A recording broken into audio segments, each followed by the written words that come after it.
Hello everyone, welcome or welcome back to my channel. In today's tutorial, I'm going to be sharing with you guys this beautiful Buba top that I made for my sister who is a bit bigger than me. If this sounds like something you're interested in, keep on watching and don't forget to subscribe. With that being said, let's get on with the tutorial. So guys, the first thing I did was to fold my fabric into four. So I've cut out this fabric right here and it's into a fold of four. The length is just enough to give me what I want. I proceeded to mark half an inch from this region to serve as our shoulder line. Her shoulder measurement is 14 divided by 2, that is 7 inches. I marked it at this point, then made an extension of what I want the sleeve length to be. And this I marked at 10 inches, but I advise that you go longer in order to achieve what is looking like for the style that we're trying to recreate. Once you have marked what you want for the sleeve length, then go down by 1.5 inches for the shoulder slope. For the neck width, I marked 4 inches, but I advise that you mark 3.5 inches because I later realized that 4 inches was too wide. As for the neck depth of the front, I came down by 6.5 inches, and that for the back, I came down by 2 inches. I connected the back using my free hands and then used my ruler to connect the front. I'll then use my straight rule to connect the tip of my neckline down to where we came down by 1.5 for the sleeve. Now let's work on the sleeve. Placing my measuring tape on the initial shoulder measurement, I came down by my client's bust point measurement, which is at 10 inches, and I just marked it as seen.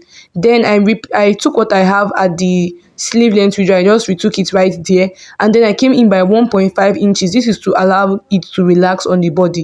And I'll be connecting this slant line all the way to the top of where we have the sleeve length to be. I extended my bust point measurement in order to mark out the bust. So I divide the bust by 4 inches and then marked 1 inch for ease, and then the other 1 inch is going to be for sewing allowance. So in total I added 2. I'm going to do the same thing also for the waist. I'll connect the bust and waist points together and then just curve this place a bit for the armhole. As this is a crop top, it's going to stop at 16.5 inches. That is the half length. I also added 1.5 inches extra for folding allowances. With all our measurements in place, let's go ahead to cut all of these out. No jealousy, nobody go feel pressure me. They know me do.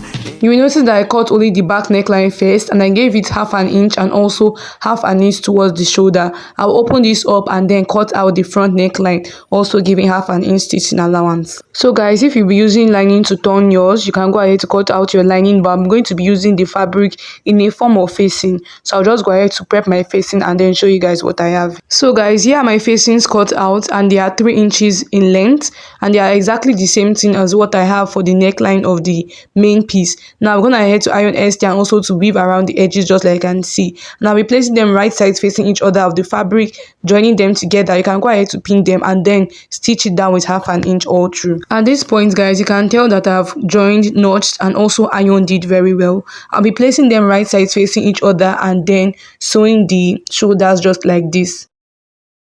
So guys, I've joined the shoulders and I've also weaved it for neatness, and the next thing just go ahead to do is to work on the round sleeve.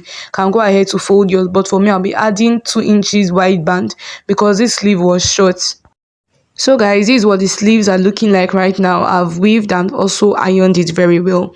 Now the next thing to go ahead to do is just to insert our body's measurements. So I'm going to be joining the both sides with 1 inch. So guys, this is what I have it looking like. I've joined and also weaved. I notched around the armhole to be able to iron it to give it this curvy effect, and then I've also gone ahead to hem it. So that will be all for this tutorial. If you found it helpful, don't forget to hit the like button, comment and also subscribe. Thank you all so much for watching this far, and I will see you all in my next video.